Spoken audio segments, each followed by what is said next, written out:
नमस्कार, मेरा नाम है डॉक्टर पूरू धवन और आज इस वीडियो में हम बात करने वाले हैं पुराने लकवे के इलाज के बारे में।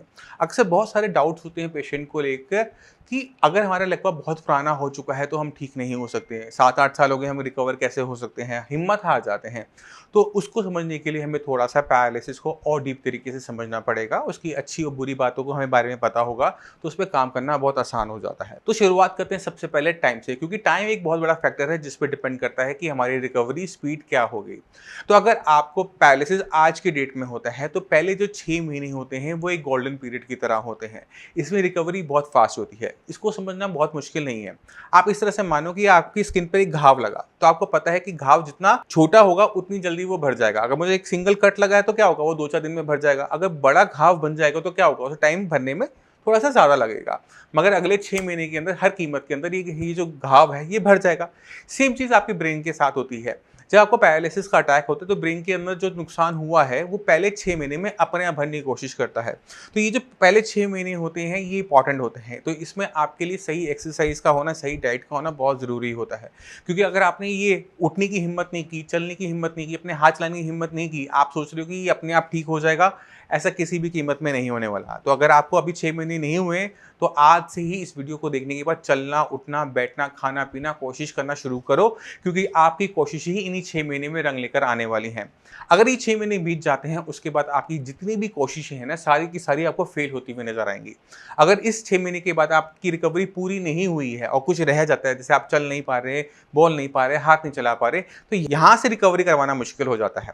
अब जिन पेशेंट में 6 महीने से ज़्यादा हो चुके हैं, उनकी रिकवरी नहीं हुई है, हाथ नहीं चल रहा, पैर नहीं चल रहा, उनको अपनी बॉडी पे थोड़ा-सा और काम करना चाहिए, अपने ब्रेन पे थोड़ा-सा काम करना चाहिए। सही एक्सरसाइज, सही डाइट और सही टाइप का ट्रीटमेंट, मेडिसिन्स एक पेशेंट को दोबारा से चलने लायक बना सकती हैं। इसको मैं आपको वीडियो के एंड में दिखाऊँगा भी सही।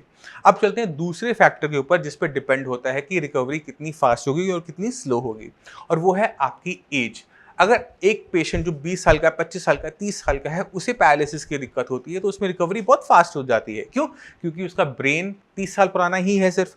मगर एक पेशेंट जिसकी उम्र 60 है, 70 है, वहाँ पर रिकवरी करना मुश्किल होता है, क्योंकि ब्रेन का जो टिश्यू है वो 70 ईयर्स पुराना है। तो जैसे-जैसे हमारा ब्रेन बूढ़ा होता चला जाता है, वो अपनी चीज़ों को याद रखने की काबिलियत खोता चला जाता है। हमारी बॉडी की घाव को भरने की क्षमता भी डाउन होती चली जाती है। तो बहुत सारे चेंजेस आते हैं जब हमारी उम्र बढ़नी शुरू होती है। तो एज एक सबसे बड़ा बैरियर होता है जहाँ पर रिकवरी मुश्किल हो जाती है। मगर ऐसा नहीं है कि रिकवरी नहीं होती। आपकी एज 60 हो सकती है, 70 हो सकती है, कुछ भी आपकी एज हो सकती है। मगर अगर आप अपने पे काम करते हैं सही तरीके से तो आपको अपने अंदर चेंजेस देखने को मिलेंगे। अब वो चेंजेस क्या लाने हैं, आपको अपने अंदर क्या करना है, कौन सी एक्सरसाइज करनी है, इसको भी इस वीडियो के अंदर हम कवर करेंगे। अब अगर आपका पैरालिसिस पुराना हो चुका है, मान लो कि 7 साल हो चुके हैं, तो ऐसे केसेस में हमें क्या करना चाहिए? 7 साल पुराने केसेस में, 10 साल पुराने केसेस के अंदर हमारा जो ट्रीटमेंट होता है वो बहुत सिंपल सा है, बहुत आराम से समझने वाली बात है। आपके ब्रेन के अंदर नुकसान हुआ था, एक हिस्से को नुकसान पहुंचा था। ब्रेन के उस हिस्से का जो काम है वो अपना बॉडी खो चुकी है। हमने क्या करना है, आसपास जो ब्रेन का बाकी हेल्दी एरिया होता है उसको ट्रेन करना होता है कि आपने ये काम करना है। मगर हम तो ये कोशिश कर रहे हैं, एक्सरसाइज हम कर रहे हैं, बट हमें रिजल्ट नहीं मिल रहा, क्योंकि ब्रेन के अंदर जो डेवलपमेंट होती है वो हमारी बाकी बॉडी की डेवलपमेंट से थोड़ी सी अलग होती है। हमारी बॉडी में कोई चीज़ मर जाए तो उसकी जगह दूसरा एक नया सेल ले लेता है, मगर ब्रेन के अंदर ऐसा नहीं हो पाता। ब्रेन के अंदर जो हमारा ब्रेन बना हुआ होता है वो न्यूरॉन्स का बना हुआ होता है।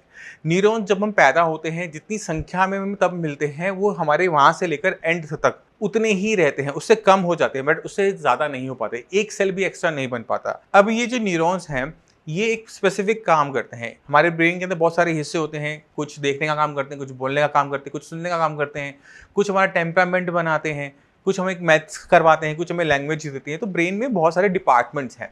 अगर एक डिपार्टमेंट में कोई नुकसान हो जाए, मान लो कि आपके हाथ पैर को चलाने वाले डिपार्टमेंट में नुकसान हुआ, तो ब्रेन के जो बाकी हिस्से हैं उनको इस काम को सीखना पड़ता है, और सीखने के लिए हमें उनको पहले तो ताकत देनी पड़ती है कि वो सीखने लायक बन जाए।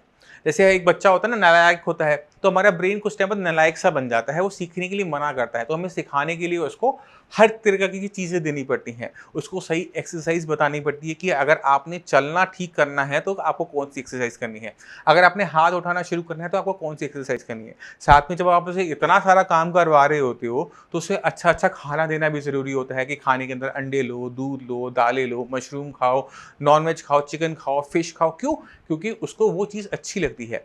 जैसे आप अगर एक्सरसाइज कर कर आएंगे तो आपको मीठा बहुत अच्छा लगता है, ग्लूकोज बहुत अच्छा लगता है। क्यों? क्योंकि आपको बहुत तेजी से वो राहत दे रहा होता है।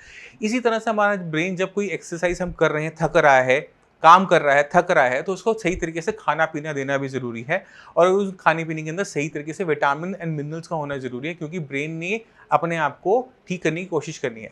अब ब्रेन में जो हीलिंग प्रोसेस होता है वो न्यूरोप्लास्टिसिटी कहलाता है। न्यूरोप्लास्टिसिटी एक ऐसा मैकेनिज्म है जिसमें हमारा ब्रेन बन पाता है। अगर आप मेरी बात सुन पा रहे हैं, देख पा रहे हैं, समझ पा रहे हैं, तो कुछ साल पहले जब आप बहुत छोटे थे तो आपका ब्रेन इस लायक नहीं था। क्यों नहीं था? क्योंकि ब्रेन डेवलप नहीं था। तो ब्रेन में डेवलपमेंट जो होती है वो हमें बढ़ाते रहना पड़ता है, मगर जैसे जैसे हमारी एज बढ़ती है हमारे ब्रेन की जो डेवलपमेंट पावर है वो कहीं ना कहीं रुक जाती है। हमारा जो ब्रेन है वो कहीं ना कहीं रुकना, स्लो डाउन होना शुरू हो जाता है, सीखता रहता है, एंड तक सीखता रहता है, मगर कम स्पीड के साथ। तो हमें इस स्पीड को फास्ट करना होता है, क्योंकि जितनी अच्छी तरीके से हमारा ब्रेन चीज़ों को सीखेगा उतनी तेज़ी से हमारी रिकवरी होगी। अब ब्रेन के अंदर जो लर्निंग प्रोसेस के लिए डेवलपमेंट होती है उसे हम न्यूरोप्लास्टिसिटी कहते हैं।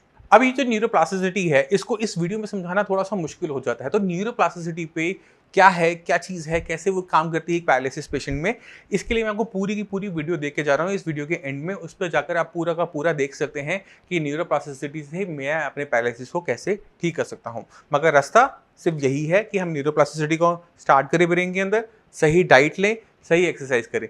जब ये तीनों चीज़ें आपस में मिल जाती हैं तो पेशेंट के अंदर ड्रामेटिक चेंजेस आने शुरू हो जाते हैं।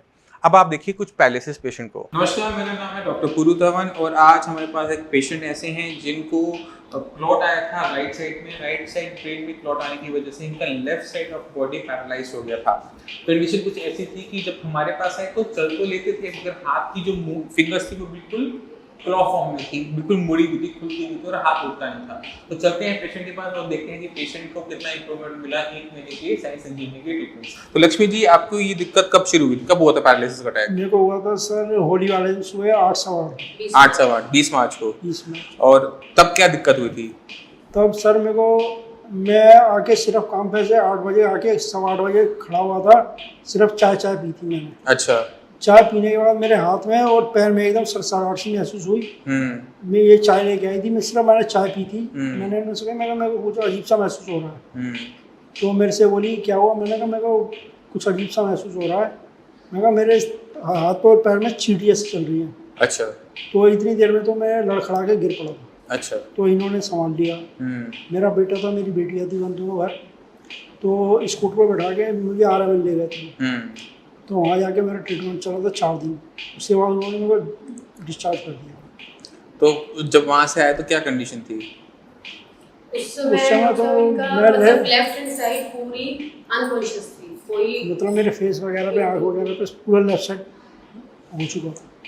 वॉइस भी चली गई। अच्छा, और जब साइंस संजीवनी में आए तो क्या कंडीशन थी?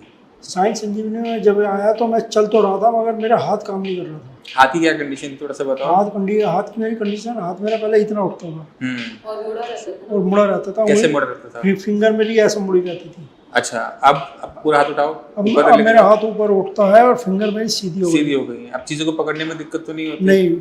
पकड़ो, पेन उठाओ उल्टे हाथ से। पहले कर पाते थे इसको? नहीं, पहले नहीं कर पाते थे। अब कितने टाइम में ये हुआ? 1 महीने के अंदर ही सारा सुधार हुआ। तो आपने खुद देखा कि पेशेंट के अंदर वो चेंजेस जो चाहिए होती हैं, जो उसकी इम्प्रूवमेंट रुक जाती है, वो शुरुआत करने के लिए हमें हाथ पैर की मसल्स पे काम नहीं करना पड़ता, हमें सिर्फ पेशेंट की ब्रेन पे काम करना पड़ता है, क्योंकि वहीं पर क्लॉट आया था, वहीं पर डैमेज हुआ। जब तक हम ब्रेन पे काम नहीं करते पेशेंट के हाथ पैर में कभी भी पावर नहीं आती। जो रुकी हुई इंप्रूवमेंट थी, जो रुक गई थी, जो हाथ में मूवमेंट नहीं थी, उंगलियां मोड़ी गई थी, वो सिर्फ 1 मंथ के ट्रीटमेंट में पेशेंट की कंडीशन कुछ ऑलमोस्ट नॉर्मलाइज हो गई है। अभी 1 महीना हुआ है, अभी हम थोड़ा सा और आगे चलेंगे, 2-3 महीने का कोर्स करेंगे, उसके बाद मुझे नहीं लगता कि आपको और ट्रीटमेंट लेने की जरूरत पड़ेगी। डॉक्टर साहब मुझे कोई दिक्कत नहीं है, 6 महीने की दवाई खा लूंगा मगर मुझे सही होना है। अच्छा, ठीक है। चलिए, इतना लंबा तो नहीं जाएगा आपका, क्योंकि काफ़ी अच्छी इंप्रूवमेंट हो चुकी है। जितनी इंप्रूवमेंट इस महीने आई है इतनी अगले महीने आ जाएगी, तो आप ऑलमोस्ट हो चुके होगे। अभी सुनने में आया आप बाइक से आए हो, बाइक चलाकर आए हो। पिछले महीने बाइक चलाते थे? नहीं चलाता नहीं, बेटे के साथ में। बेटा मेरा पीछे। कितने टाइम के बाद आपने बाइक चलाई है? 4 महीने। 4 महीने बाद, ठीक है।